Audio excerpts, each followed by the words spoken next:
Welcome everyone. I welcome you on the behalf of PhD Chambers of Commerce and Industries.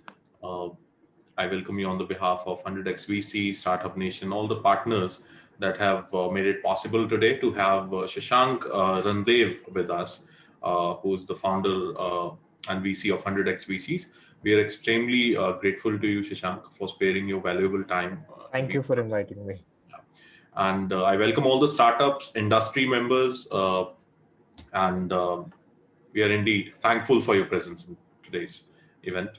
PhD Chamber of Commerce and Industry, and as you know, has been working as the catalyst for the promotion of industry, trade, entrepreneurship for the past 115 years. It is a forward-looking, proactive, and dynamic pan-India apex organization. As a partner in progress with industry and government, PhD Chamber, with a special focus on MSMEs, works at the grassroots level with strong national and international linkages for propelling progress, harmony, and integrated development of the Indian economy. And Punjab Startup Committee of PhD Chamber has organized a series of seminars for startups in different cities of Punjab, Ludhiana, Amritsar, Patiala, Mohali, and moving further to help startups in the region, I'm happy to announce that the PhD Chamber of Commerce and Industry has set up an IP facilitation center at Amritsar with its regional office at Chandigarh under the aegis of Ministry of Micro, Small and Medium Enterprise, Government of India. And IPFC Amritsar and Chandigarh are providing all IP related services like trademarks, patents, copyrights, designs, and geographical indication, etc. And today's program is being organized for all the budding entrepreneurs, startups who want to understand the psyche of an investor and what he or she does not want to see in a startup while making an investment decision. And the session would cover how to communicate your idea, how to pick your team, how to fundraise, and Shashank will be providing us three key insights on elevator pitch, business model, and strategic planning to help you navigate the journey from idea to success. Did we lose Param? Yeah, his screen is frozen. Yeah.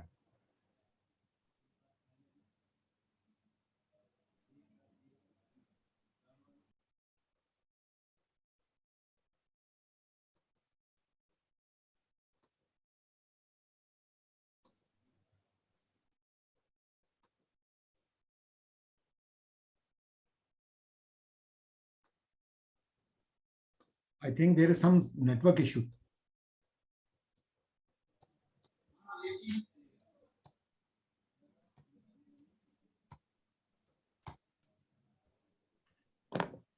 Sorry, guys. I think there was a network issue. Am I audible now? Yeah. Yes. Okay, great. So I was telling about what Shashank will make us learn today, all the startups that are here. So not taking any more time and not expecting any more buffering here, I'll hand it over to Shashank. But before that, I need to introduce Shashank to you all because I personally know Shashank through social media and we've exchanged a lot of messages here and there since last couple of years. But for everyone else, Shashank has over 15 years of cross-functional entrepreneurial and investment expertise. As the founding member and vice president of VCC Edge, the data platform by VC Circle, where he led revenue, product development, and growth initiatives for close to 7 years. He has acquired in-depth knowledge of all aspects of a business. He's very bullish when it comes to technology-enabled startups, and along with being the founder and VC at 100x VCs, he's also an executive committee member of PIO-CCI, which is People of Indian Origin Chamber of Commerce and Industry.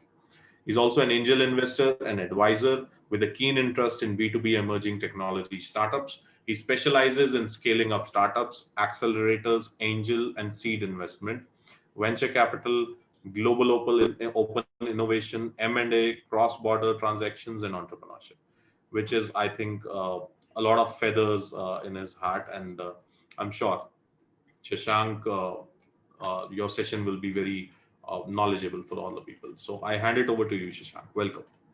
Thanks, Param, again for organizing this, giving us the opportunity. It's been a while since we spoke, but I've been wanting to do and engage, as we spoke last time also, engage with the Chandigarh startup ecosystem for everyone's view. And Param, feel free to add over here. I was thinking of running a presentation slide for roughly 15 minutes and then open it up for Q&A, or keep this conversational, however you recommend. I'm okay with that. I think a great format would be if you can open up a PPT and we can, Sure.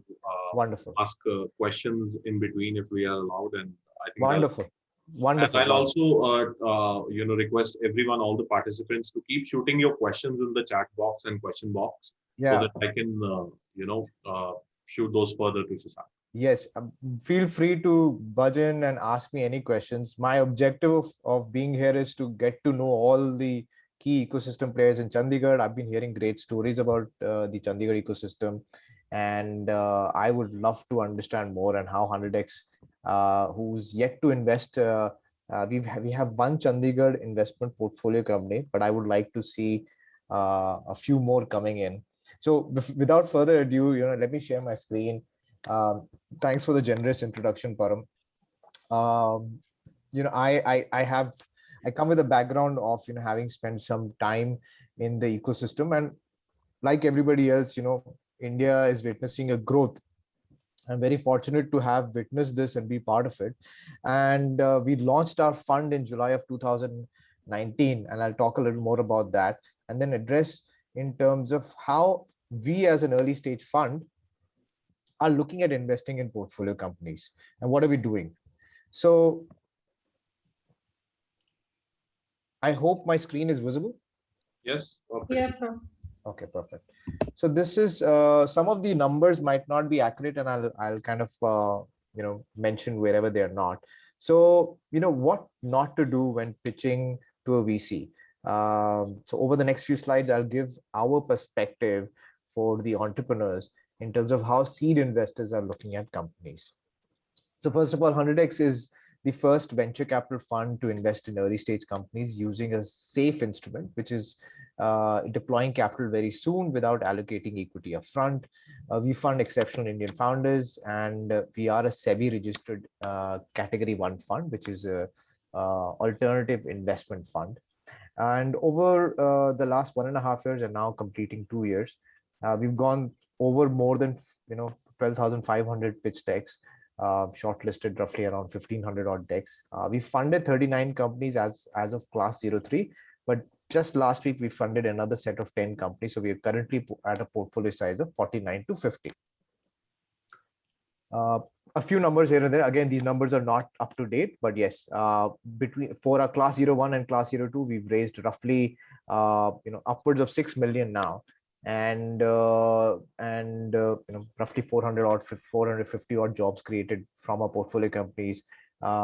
We've seen growth stage VCs, angel networks, and family offices invest into our portfolio companies.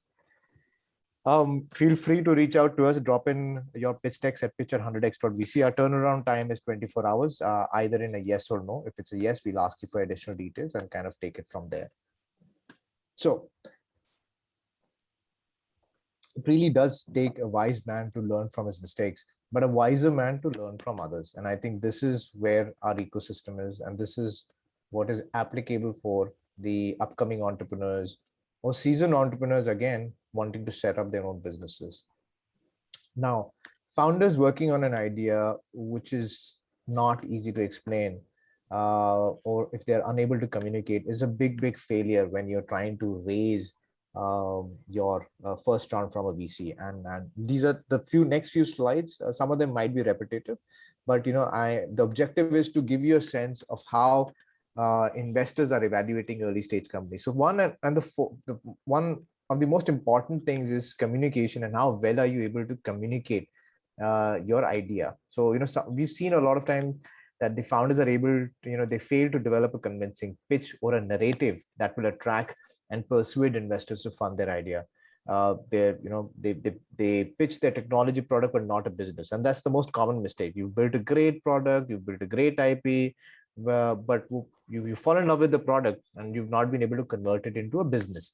And typically investors are investing into businesses.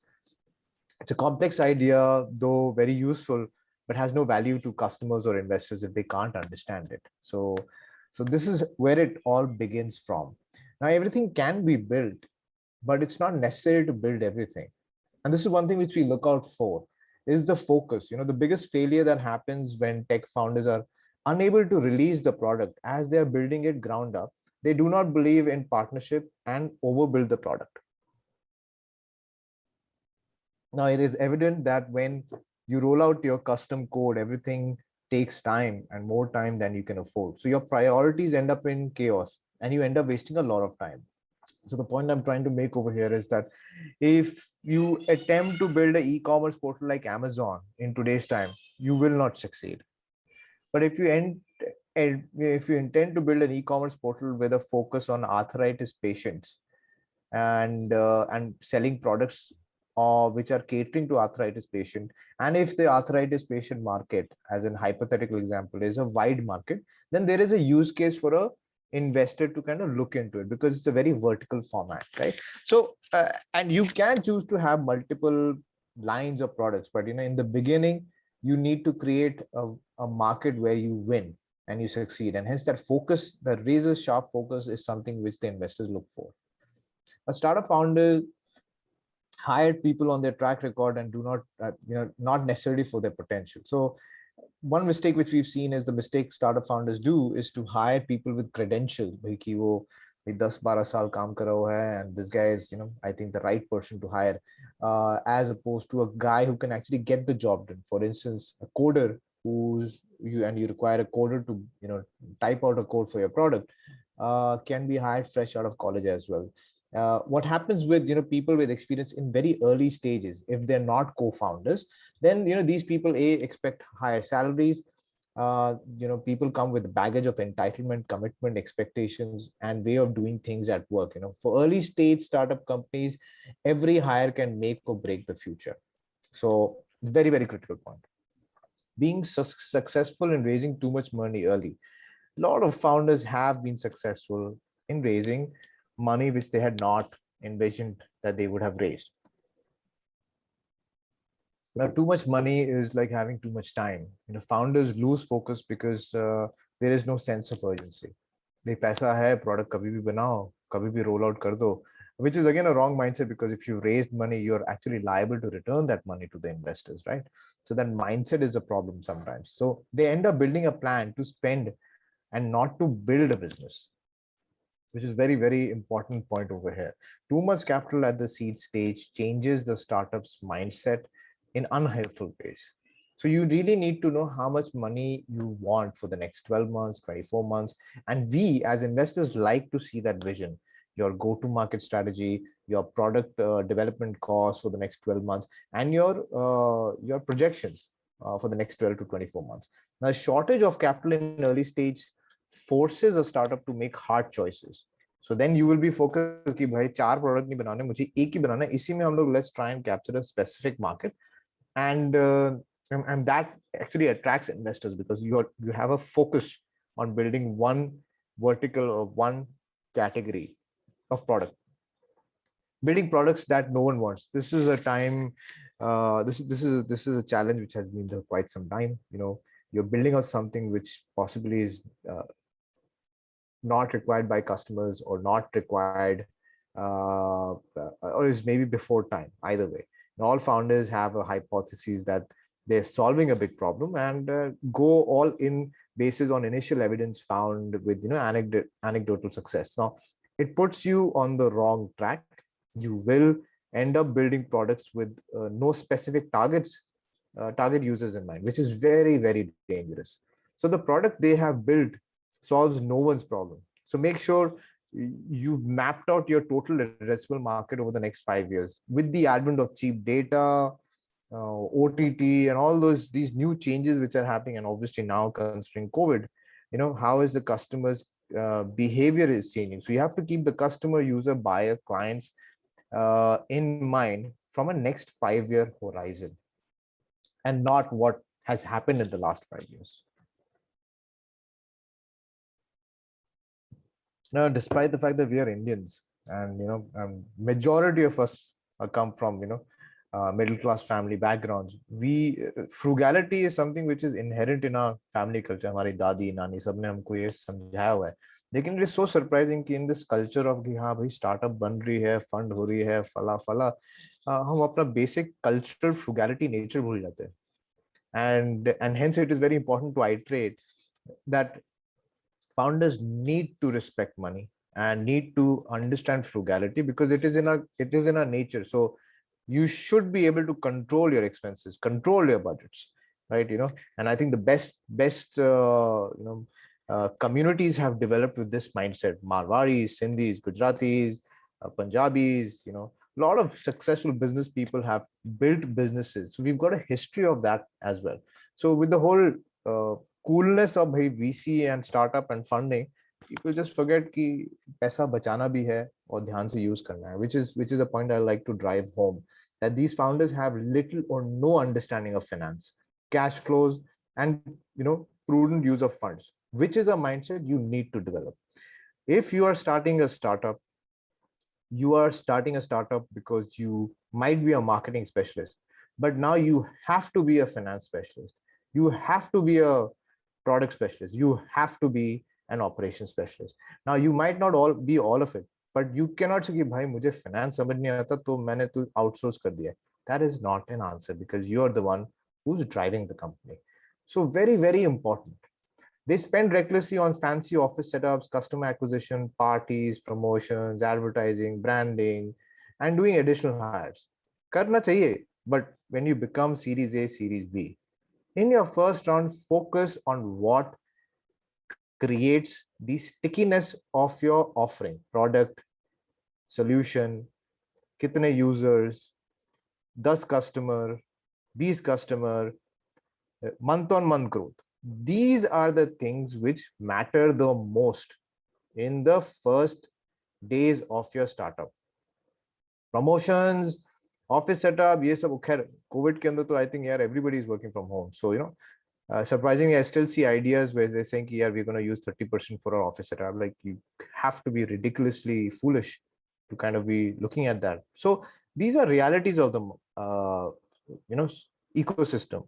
We have great companies being built out and good attempts by founders to kind of build it out, but we forget in the excitement that there are certain basics which we need to attempt to build. And it is very similar to how we all prepared for our 10th board exams or 12th board exams. It's that kind of commitment and it's that kind of individual effort. सुबह 4 बजे उठ के या रात को 12 बजे तक पढ़ना, literally it's the same thing. Just need to simply break it down. So they don't have a plan ahead. In reality, they have no plan, and they believe that they are not accountable, which is a wrong mindset. You are a founder and you've raised money. You are accountable to your employees. You are accountable to your founding team, and you're accountable to your family, and you're accountable to your investors. You're suddenly accountable to the most of the people and still surprising, a lot of people think that they're not accountable. So this is a mindset.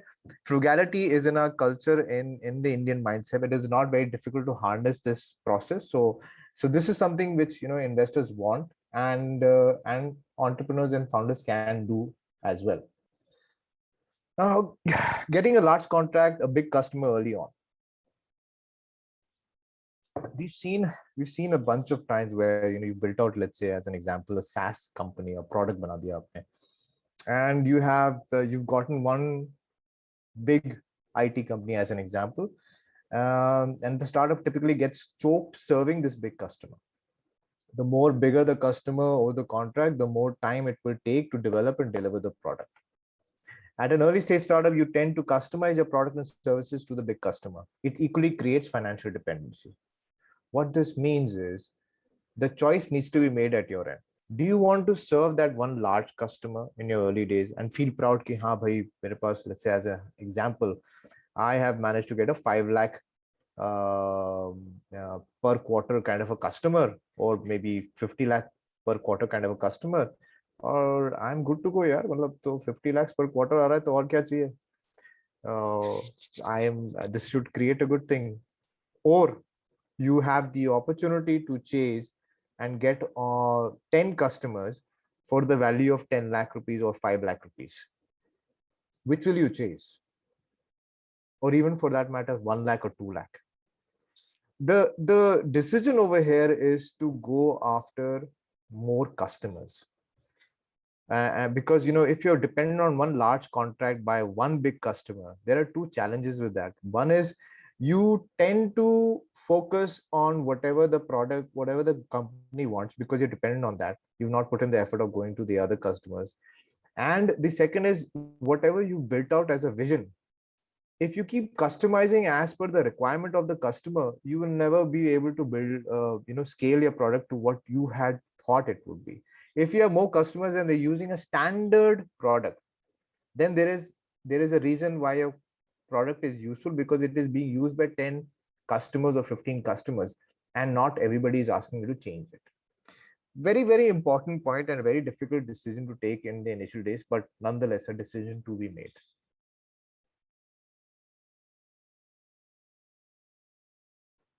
We see a lot of founders who end up becoming bottlenecks for their own growth. They feel they can do everything by themselves. They don't like working with a team. They do not trust anyone, and they do not delegate. So every founder is a human at the end of the day. No one has unlimited hours of working. We are sons, we are daughters, we are husbands, we are wives, we are fathers, and we are mothers. And there is time to be given everywhere, over and above we being the CEOs and managers and reporting managers to our teams. So these startups can't scale very soon. There will be fatigue. So one needs to understand that, you know, a founder is not the one who's building a startup, but it's the entire team. And hence, try and avoid bottlenecks, try and create a flat structure where you can accelerate progress, you can accelerate the product growth, as opposed to creating processes and delaying the acceleration of your company, which happens in many cases. CEO एक funding round हुआ है 200K USD का, तो भाई CEO ने year executive assistant रख ली. Doesn't make sense. Why do you need an executive? You spend time and schedule your own meetings. Sales बंदा hire कर लिया, क्यों? क्योंकि भाई हम तो CEO हैं. So that kind of mindset, really affects the growth of the startup. When you are starting out, you are the peon, you are the toilet cleaner, and you are the head of the company and the face of the company. If you don't have that mindset, then when I'm sorry to use this word, when the shit hits the roof kind of a situation arises in your company, you will never be able to cope up. You will never be able to pull up your sleeves ki, haan bhaiya, let's get our hands dirty, कीचड़ में घुसना है and काम करना है. So I've seen that, surprisingly, I've seen that mindset in many companies. They feel that ki startup start करा है, बना लिया है, funding हो गई, भाई हम तो, it's a good thing. I can talk about it in my evenings, drinking sessions or parties, and that's their goal. That should not be the case. On the other side, I've seen people who've refused to take money and they've built out their businesses and they funded their company from the first set of 10 customers. And those kind of businesses are also there. So again, investors are always looking out for these mindsets. At early stage funds, there is only so much data which we have. So it is more on the gut feeling and the founders' mindset, and how investors like the founders, and most importantly, how founders like the investors as well. That is also equally important. Raising money from wrong investors with no reputation. And that's why I mentioned that, founders liking the investors is very important. And today, founders are in a wonderful ecosystem. Today, we are at a point where I feel, and my partners feel, and 100x believes that Indian ecosystem is at a point where maybe Silicon Valley was in the 1970s, China was in the 1985s. When I did my engineering from Nagpur in 2000, we used to pay 100 rupees for a cafe for 30 minutes or 1 ghanta. I don't remember what was the time slot, and 5 rupees outgoing, incoming 2.5 rupees. And I could use my phone as a brick, which I can't anymore because those used to be Nokia. Today, the times have changed. Today, you've got cheap data. You can watch any YouTube channel, and I'm talking about this presentation, a tier 2 city boy or tier 3 city boy can spend 15 hours and give better lecture than me also. That is the level of disruption India is facing. So the time is to execute then.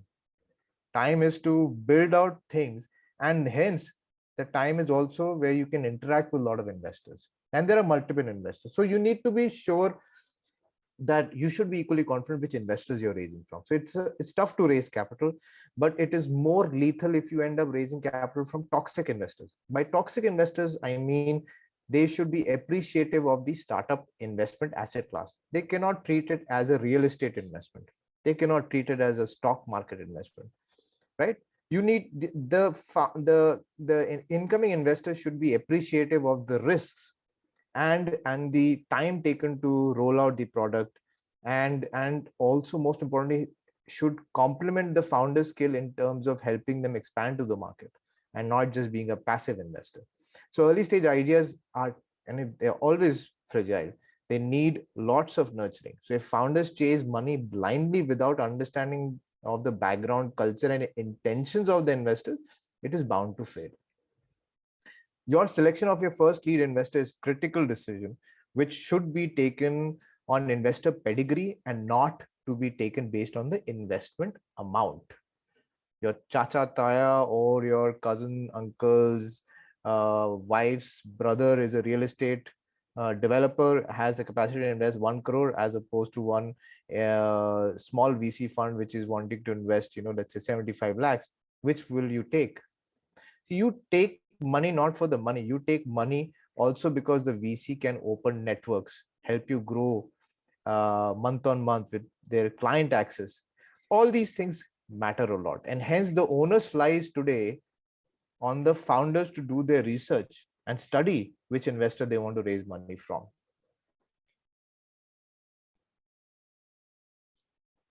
Another mindset which we have a red flag for in the early days, if you say that ki, we are raising money, usme se 25% salaries, that's a big red flag.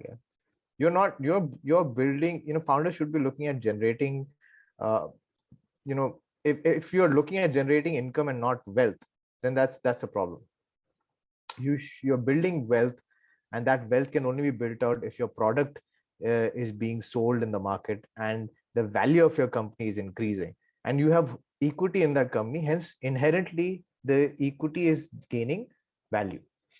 उसमें से अगर आपने बोला कि नहीं यार मैं 50,000 rupees पहले से इन्वेस्ट कर, मेरे को सैलरी चाहिए, मेरे को घर का खर्चा निकालना है, that is not a positive sign, right? That is, in the initial days, that should not be the case from words coming out of a founder's mouth. If you're hiring employees, then that is fine. So the first and only priority should be about the financial health of the startup. Salaries are important so as not to create hardships for founders, but should not be income generating. Founders own a large share of equity percentage, which is now valuable due to incoming investors. So the focus has to be on wealth creation. Too many revenue models, multiple directions, and everyone is your customer. I've given this example earlier on in 2 different slides. One is focusing on a large customer, where I said you should go after many customers, and then also through a slide which said that don't build too many products. So it's a combination of both, where you seed stage startups trying to ape large corporate businesses by offering everything to everyone cannot scale. So you need to build expertise and you need to have a leadership position to satisfy every customer. They end up burning in the capital in creating multiple products, SKUs, and offering, which is quite different from going after multiple customers and vis-a-vis a large corporate. That point was different. That over there, I was trying to make a point that if you have one large paying customer, you'll end up customizing your offering and you'll never build out the product you wanted to. But if you build out one product and you have 10 customers using it, then that is a success thing. And the third point is if you build out 2 different products and go after 3 different types of clients, then you are just spreading yourself thin. So you'll never be able to generate focus. So that is very, very important. They end up becoming a bespoke services business or a living dead startup. And we've seen this a lot time.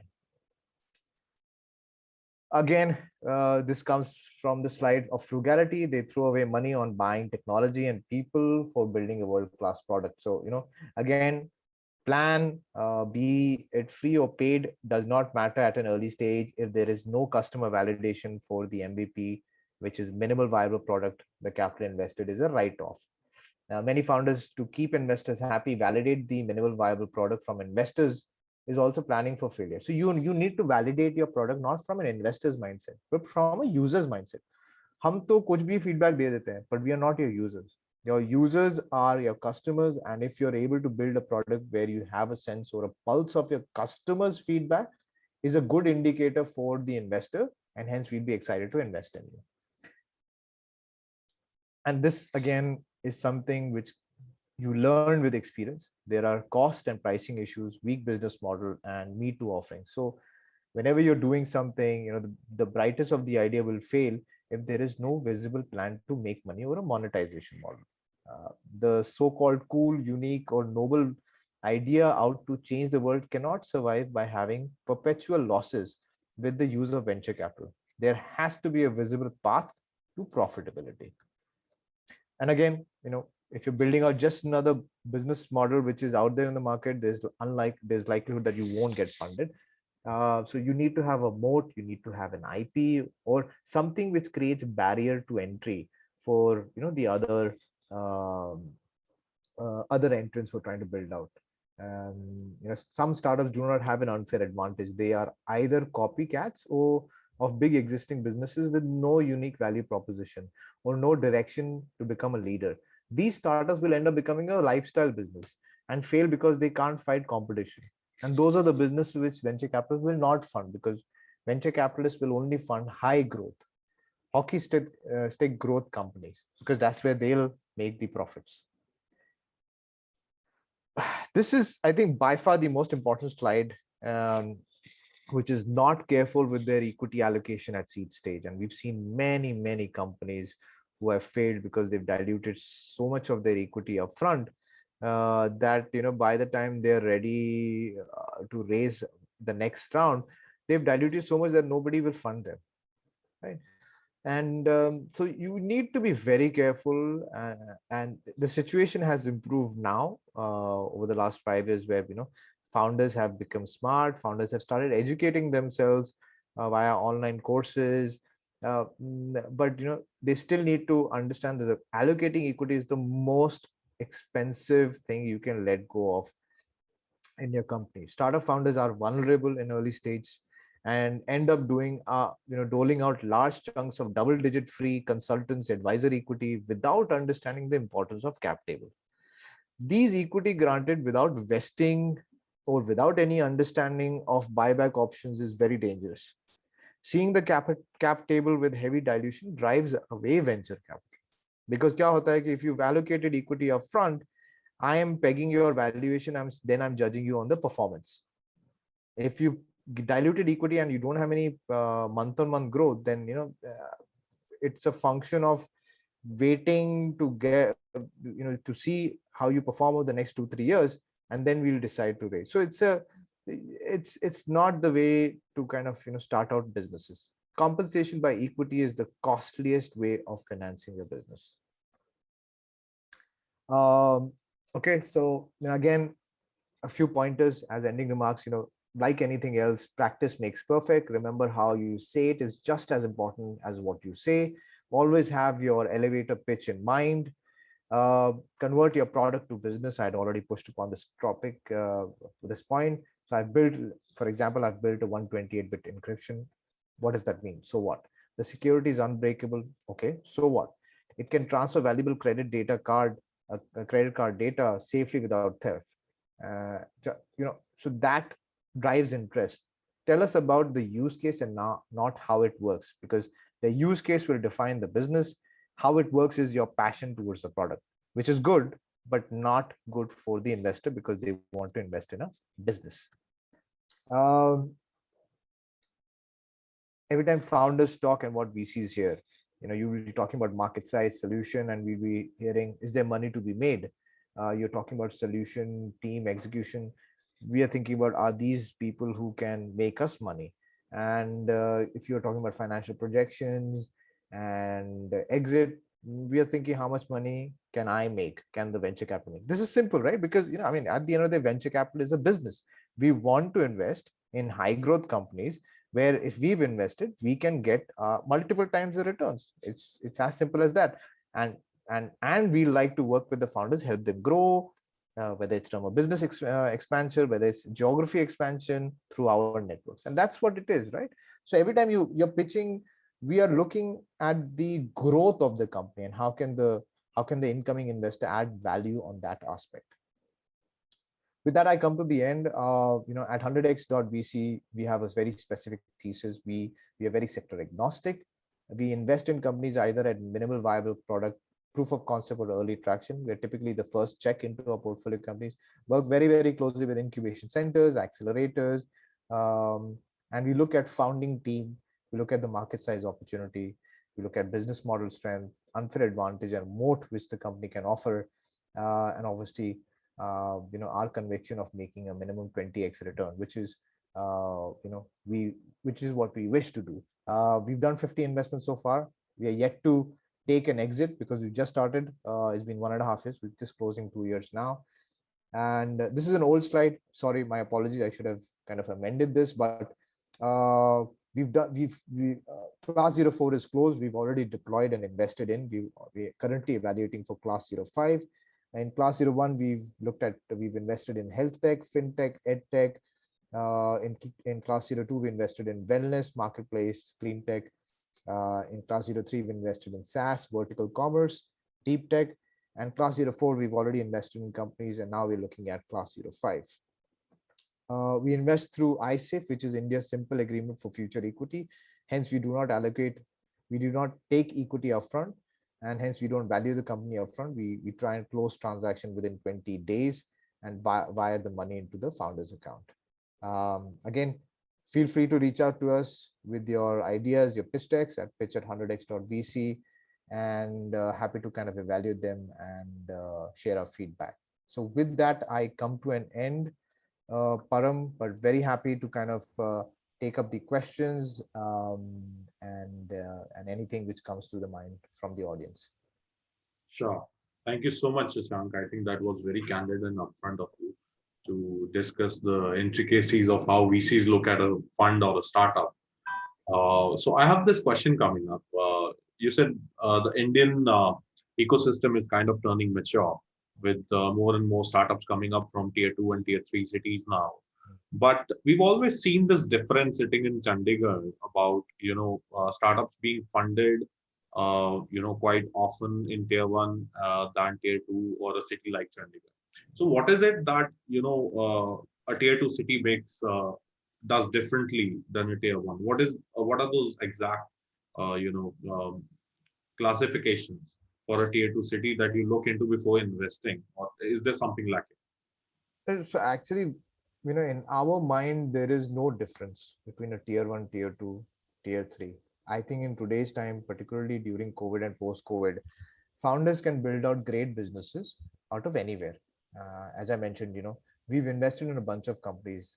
One of our companies, which raised money from Sequoia Capital, was actually and is actually from Indore, and they have gone ahead and they've started their office in Bangalore. But it's a company which was from Indore. We invested in companies from Chandigarh. As I mentioned, this time we've invested in one company from Chandigarh.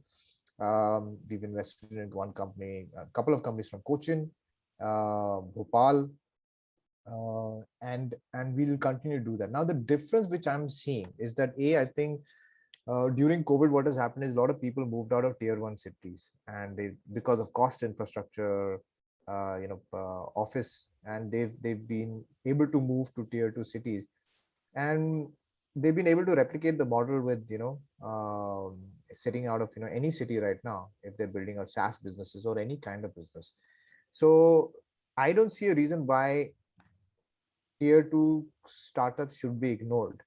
Actually the onus lies with the founder. So today, if I'm evaluating a company in Bombay or Delhi or Bangalore, and it is up to the founder. Founder says, यार मेरे को अगर 50 लाख मिल रहा है, एक काम करता हूँ, मैं चंडीगढ़ जा रहा हूँ क्योंकि कॉस्ट ऑफ लिविंग कम है, जगह ज्यादा मिल रही है मुझे, और इंजीनियरिंग कॉलेजेस है, मैं अपने टेक टैलेंट भी हायर कर सकता हूँ. That mindset needs to come from the founder. I am, as a fund, more than happy to invest in from Chandigarh or from Patiala or from Cochin, because we are evaluating not the location, we are evaluating the product. So it is actually a mindset of the founder which they need to develop, and they need to start looking at these cities for uh, for actually hosting their offices over there, because tier 2 tier 1 cities have become unlivable because of corona. They're expensive, and we as investors would not want our money to be utilized in office infrastructure in tier 1 when they can build out their offices or work in work with efficient resources in tier 2 cities. So it's a function of that. I am very optimistic about the number of startups coming out of tier 2 cities. Um, and for that matter, tier 3 cities, we've looked at companies from Guwahati, we looked at companies, from Bhubaneswar, all tier 2 cities, not tier 3 city, my apologies. But, I'm just trying to give a sense of my personal optimism. And second is, besides my personal optimism, the opportunity itself. So tier 2 cities cannot be ignored, and founders should leverage these cities today, because these cities are cleaner, wider, less populated, have multiple engineering colleges in and around the cities to get talent, and founders should be smart to leverage the ecosystem here, because the ecosystem is already there. हमको leverage करने वाले चाहिए. That's my honest and blunt opinion on that. Great. And we have another related question from Pashav Jan. He says Flipkart, Tabzo, and Lishif, they are from Chandigarh, the founders. And what could be the reason that they didn't decide to build it from Chandigarh? One of the things I can see is, access to various resources. What do you think? So when these companies started out, these companies might have started it, but eventually got their company registered or moved to tier 1 cities. Now, there are 2-3 reasons for it. For instance, the company which we invested in Indore, when they got funded by Sequoia wanted to work with them closely. Hence, they moved to Bangalore, as opposed to Sequoia moving their base to Indore, right? Which is not going to happen. So similarly, kya hota hai, when you invest in a company, a VC wants to work closely. So it's a question more not on the founders here, more question ki, do VCs intend to set up offices in tier 2 cities? You're understanding? So that's where it is coming from. So usually once they get funded, VCs want to work closely, meet once a week, twice a week at their office. And it's purely on that basis that, some of the founders end up moving to tier 1 cities. But that is likely to change now due to COVID. I'm originally from Delhi. I've been staying in Bombay for the last 15 years. And I spent 3.5 months in Delhi last year with my parents in Noida. My work didn't get to, they didn't stop. I was thinking of coming down to Chandigarh as well, but obviously COVID got a little serious. But I interacted with a lot of people in Noida. Noida is a small city adjacent to Delhi, and met a lot of startups. My work was being done. So as I could say, we had a satellite office of 100x in Noida, right? So similarly, I think that culture will come in, and due to COVID and however the circumstances have built out, I am, as I said, optimistic that companies now, because now venture capitals are also doing deals sitting remotely, that there will be a point where companies might not need to move out to Delhi, Bombay, Bangalore. They can continue to work from their cities and be registered from there. Great, wonderful. So I have another question from Udit Buddhiraja. What do you think is the future of hospitality? Is it a good time to reach out investors for a hospitality business funding? And I'll request Udit to explain meanwhile what exact hospitality business is he talking. Yeah, that would be helpful. Yeah. Okay, so what are you looking for class 5? Special insights for Chandigarh people. So do I answer the hospitality question or class 5? We're waiting for more details from Udit. So meanwhile, Okay. if you can. Class 05, again, as I said, Param and everybody in the audience, we are a very sector agnostic fund. And our approach is that we are the first check into the company. So we want to invest in companies which are high growth, but also most importantly, where we can add value. And that value creation happens in the short term. So if we can get them more metric driven in the next 90 to 120 days is the primary objective. And once they are metric driven, as a function of that, they can go ahead and raise further capital, right? So Was I looking at travel tech in class 02 last year in July 2020? No, because I did not know what value we could add for a travel tech company in the next immediate 90 days. Today, are we open to looking at travel tech? Yes, much more than I was last year.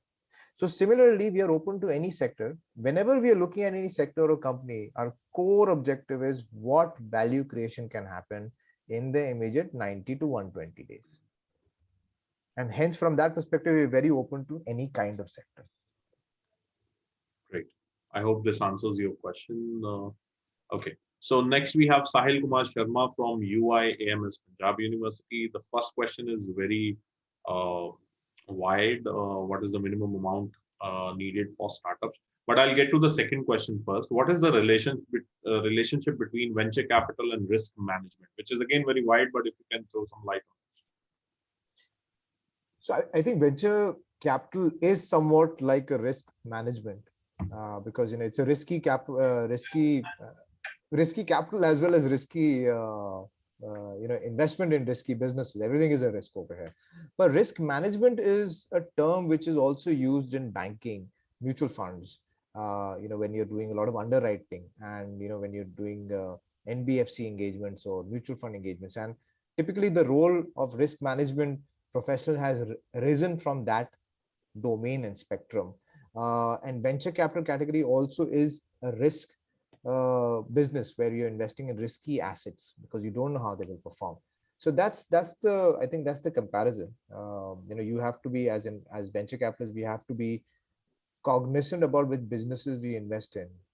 Eventually, we are answerable to our limited partners or LPs from whom we've taken the money, and we have to give them the money in 10 years time, so with interest.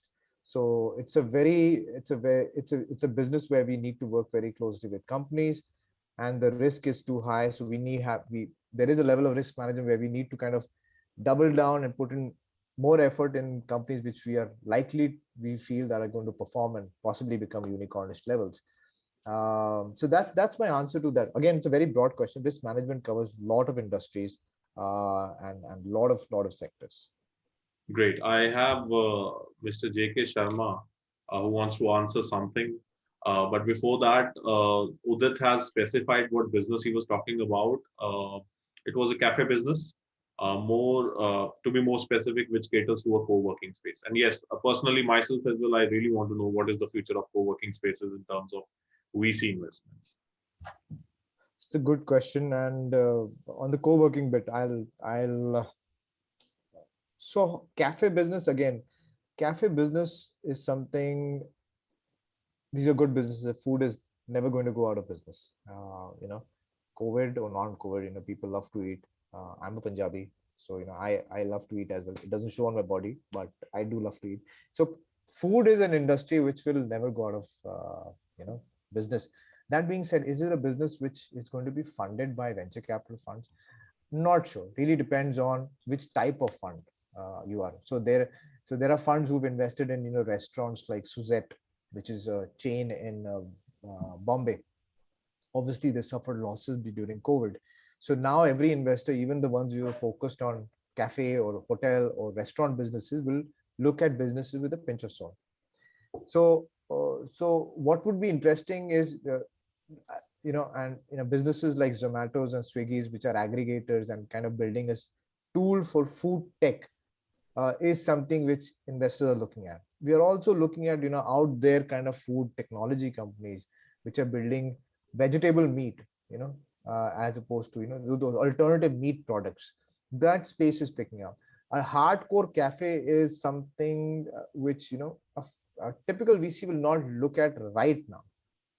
There could be some economic sense to that, but for now, at least we are not looking at a cafe business to begin with. On the co-working side, Param, it's a very interesting question. And yes, I mean, we ourselves are based out of a co-working space called 91 Springboards in Bombay. And, I feel the co-working ecosystem is the biggest enabler for the startup ecosystem in India. And I think since 2013, it's been because of the co-working ecosystem that the entire community has been moved to the next level, because you flatten the organization. कोई कहीं पे भी बैठ रहा है, कोई किसी के साथ interact सकता है, 6 कंपनी एक साथ बैठ रही हैं एक ही टेबल पे, तो just the cross pollination is too high. That being said, co-working asset businesses, VCs typically don't invest in asset heavy models. So is there an asset light model? Then co-working spaces become interesting. For example, aggregators of co-working spaces. So for instance, I'm a mid-sized organization of 5,000 employees. And on the other side, I'm a startup with 100 employees. Right? A mid-sized organization like me, or an organization like Hewlett Packard Enterprise now, is not letting, everybody is working from home. So they are scouting for free desks where people can come and go for 2 hours, 3 hours. Now, if I suddenly am going out all of a sudden tomorrow and I need to book a free space, how do I do that? Where is the closest one? So those aggregated solutions which can tie up with B2B organizations are of interest, because that is the need right now. That is something which is very, very intriguing. But co-working spaces as asset classes, to directly invest into it, not from a venture capital, maybe a private equity fund, just the way 91 Springboards got funded by a private equity fund. But that being said, co-working space is the most important thing which happened to the Indian startup ecosystem after the advent of incubation centers. And it needs to be there. It needs to be supported. We need to be figuring out, like for instance, if 91 Springboard shuts down, as a hypothetical example, I wouldn't know where to meet my founders, because half of my founders are based out of 91 Springboard, right? So they have been important enablers. And we, maybe the state governments, maybe the central government, there's some policy level which needs to ensure that like incubation centers are funded from grants, there needs to be a process where these co-working spaces, let's say a capacity of 500 above, continue to be there, because the economics being provided to startup founders is just brilliant. They don't have to hire a large space, and it's very, very important. But from a funding perspective, co-working aggregator platforms or businesses which are enabling businesses or individuals identify on the go seats in co-working spaces is something which we've evaluated. We are still evaluating, and that piece remains very interesting. Great, thank you. J.K. Sharma sir, please, I'll just unmute you. Thank you, Paramji. Shashank, I will take permission from our moderator, Param Karla, though PhD has allowed me to be a vote of thanks duty. But after having your insights from your talk, I have 4 to 5 questions. In just 1 minute, I will introduce about IIT Roper Technology Business Incubator Foundation. So this is a separate Section 8 non-profit entity, which is specifically looking into the entrepreneurial and startup eco activities from the last 1.5 years. And presently, we are having 12 companies incubated with us. Now, how your company decide equity in the companies to be funded? So we don't decide any equity. We get converted only when the founders are able to raise the next round. So our focus is, can we deploy capital upfront through our SAFE instrument, which is simple agreement for future equity, which means that they don't have to allocate equity upfront, which also helps the founder because they don't have to do a shareholders round, the legal work, all the works which takes easily 60 days in a typical transaction. Yes. The objective of our fund is to deploy this seed capital very quickly to the founder without any bureaucratic structure through the SAFE instrument. Say, get the money in 20 days, they start building it out. And we are also motivated to work with them very closely, because whenever they raise the next round from a growth stage VC fund, they'll get converted into equity. And that's when we'll get the equity. So the first round, most important objective is do not waste time in allocating a valuation. And that is the thesis at our fund.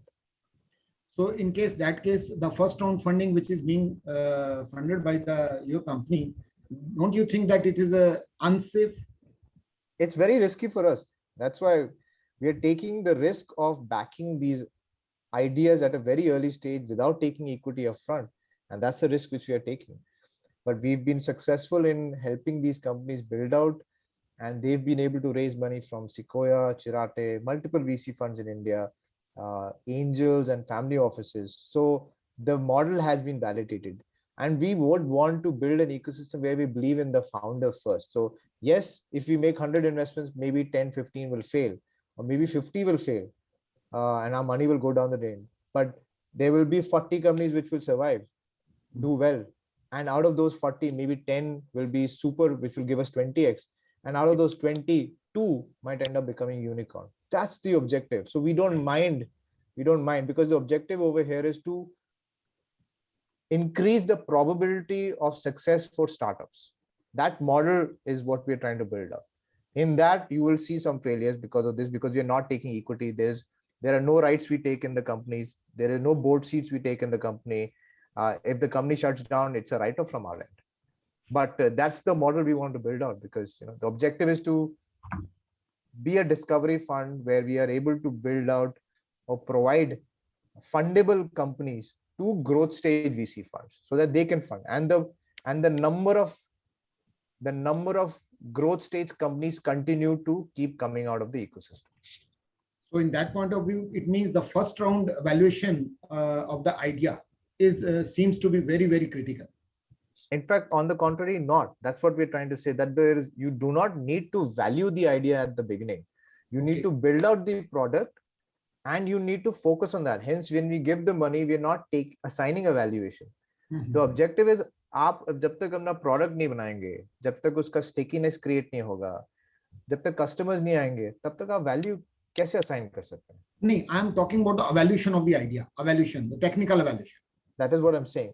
Okay. You cannot assign the valuation in the beginning, and you should not. Hence, we are not, because that valuation can only come up as a function of your progress at a pre-series or series A round. And the founders need to develop this mindset. आपने product बना दिया, आपने बोल दिया मेरी valuation 3 crore है. That doesn't work, right? आप product बनाओ, पैसा उठाओ, and उसको grow करो. जब आप second round उठा रहे होंगे, जब आपके 100 customer होंगे, then you are in a better position to command a valuation. So then what should be the composition of the experts who will examine the initial staging? The one should be right now what we are doing, that is one person from the industry or a good entrepreneur of the area of that domain, one technical expert from IIT Ropar Fraternity, that will be an associate assistant professor, and the third will be a financial evaluator. So No, is this sorry, I didn't understand the question. Are you asking me who should be part of committee to value the company, or shortlisting a company for IIT? No, that's why I was repeating, not valuation, evaluation. How to Evaluation. Evaluation. Sorry. Okay. I heard valuation. Evaluation. I think it has to be a diverse set. I think I'm on a bunch of committees with I work very closely with IIT Mandi and Atal Innovation Missions, Atal Incubation Centers across India, and we've seen. And I've always encouraged all the incubation centers to have a diverse set of things. So you need to have investors for sure, but you need to have somebody from the industry, like a senior person from a large corporate, who can bring in that perspective. That is very, very important. Somebody from the startup ecosystem who's raised 2 rounds of funding, right? Investors को unfortunately एकदम top वो देते, जबकि ऐसा नहीं होना चाहिए. There are, because business sense early stage पे startups को आना चाहिए. वो क्या सोचते हैं कि भाई इन्वेस्टर से मिले तो फंडिंग मिल जाएगी. उसके बीच में जो जर्नी है कस्टमर एक्विजिशन की और कस्टमर सेल्स साइकिल की, वो सब insights. So committee members should always have that rounded figure. Technical definitely I am assuming, अगर जैसे if it's a deep tech company, you need to have one tech person who can say कि ठीक है ये take तो बन गया, अभी आईपी कहां से आएगा, अच्छा आईपी भी ले लिया पर ये बिकेगा नहीं, something like that, right? So realistic views should come out of a committee member. That's my input. So should have a very diverse set of people. So that in that case, what will be your advice to an incubator? Same incubator. So you get people from practical timelines.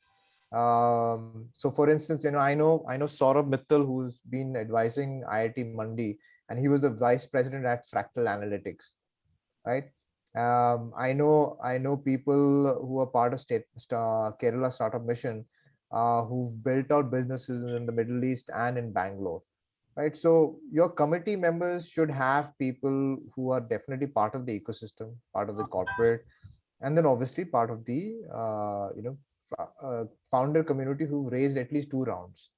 That kind of a committee should always be there, because investors are the most easiest to get. So investors तो आपके पास आ जाएंगे, but you have to give a perspective on आप select कर रहे हो कोई company को, तो वो realistically कितना grow करेगा, Correct. how much customers will they be able to acquire in the next 3 years, and stuff like that. This is, in my point of view, this is one of the most crucial checkpoint to incubator, or as well as to the investor also. Absolutely. That what will be the next path of that growth path of that company in next 6 months or at least 1 year. Correct. And in my opinion, the first 6 months and 1 year are very crucial, because you are very right that if a idea or an applicant is given huge money as a seed grant, so वो उसको lightly ले लेता है, फिर वो seriousness नहीं आती है. Correct. Seriousness नहीं आती. Correct. And one last question, technically, what is the difference between an angel investor and VC? Angel investor can be you, me, Cormam, Param, deciding to invest our personal capital from our savings account into a company. Okay. So those are angel investors. Venture capital funds are SEBI registered funds under the guidelines of SEBI, and उसमें 2 प्रकार के होते हैं, alternative in fact 3 types: alternative investment fund 1, 2 and 3. And each venture capital fund in India, whether it's Sequoia, whether it's Matrix, whether it's 100x.vc, whether it's Stellaris, all of them have to be registered. So they are registered, and these are entities, large entities who have large corpus, and they've raised money from limited partners or pension funds or sovereign funds or large corporates for 10 years to deploy in startups. And they can only do this if they are registered entities. So they are deploying from a fund, and they have committee members. So they have committee members in terms of LPs, whether it's a corporate, whether it's a large family office. Whereas angel investors, are put in their personal money, whether it's 5 lakh, 10 lakh. So that's the difference between angel and venture capital. 2 very different, and both are very important for a startup, because venture capital will only invest when the company has reached a certain point. Angel investor can typically invest in an idea. So in that case, how the angel investors are staking their claim, how they are taking their part in the company on investment basis only? Yeah. So I mean, it really depends on the founder and the incoming investor engagement. Whatever amount you invest at whatever valuation or cap, the angel investor will get appropriate shareholding in that company. It's like I have done 5 angel investments, so I have various at different valuations, and at different valuation stages I've gotten certain percentage of the company, which I'm hoping will continue to grow as the company progresses. So and it is something which all of us should start looking at, because we come from a generation जहाँ पे भाई real estate में पैसा डाल लो, FD बना दो, और अब फिर stocks भी कर लो. तो उसी तरह से I encourage, and I've finally gotten my father also to invest in a startup, and it is an asset class. Just we should start looking from that perspective, like a real estate investment, like any other investment. Thank you, and over to moderator. Yeah, thank you, JK sir. We have one last question before we wrap up, because we've taken enough time from Shashank. It's Sanjay Saxena asking. He's from Ag Farm Bio Innovations. How do you see investment opportunities of shelf life enhancing products after post-harvest of fruits and vegetables? I'm personally very excited about that space, and we are actively looking at companies in that space. If there are technologies or solutions which are enhancing the shelf life of products, that is a very, very interesting aspect, because India doesn't have too many cold storage facilities, and a lot of products get damaged even in supplying from one city to another. Besides that, the perishable items who don't necessarily require cold storage but can survive for 6 months or 3 months on a shelf, during COVID, a lot of businesses, a lot of products got impacted. So there are great opportunities for FMCG products and food businesses to look at these. And this is not food only. This could be creams, or this could be other products which get expired. So very, very interesting opportunity. And I think if you're able to increase the food shelf life or shelf life of products, that is very, very interesting.